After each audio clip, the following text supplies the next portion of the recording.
All parties Hurriyat Conference leadership has extended heartiest felicitations to the people and the government of Pakistan on the eve of their National Day, the 23rd of March, and prayed for the stability, prosperity and progress of the country.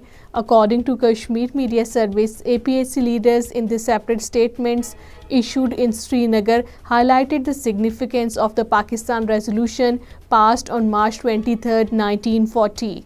National Conference Vice President Umar Abdullah has said that the BJP does not have any problem with dynastic politics but has issues with those families that oppose the Saffron Party. According to Kashmir Media Service, Umar Abdullah, speaking to reporters in Srinagar, said, "I have said that earlier that BJP has no problem with the Parivarwad family-led politics."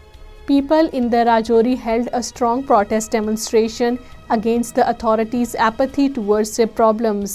According to Kashmir Media Service, the residents, including the women of the Palma area in the Rajouri district, held their protest demonstration against the electricity and drinking water shortage in the area. Indian National Congress has targeted the Modi government over the continuing agitation by the people in the Ladakh region in support of their demands. According to Kashmir Media Service, in a statement, the Congress General Secretary Jairam Ramesh said the people of Ladakh have been protesting in large numbers against the Modi Sarkar's heavy-handed rule by the bureaucracy.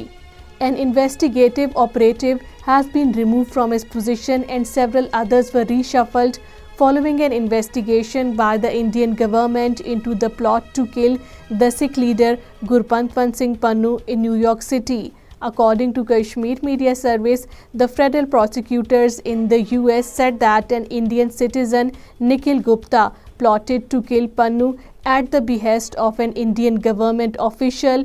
Gupta is currently in jail in the Czech Republic.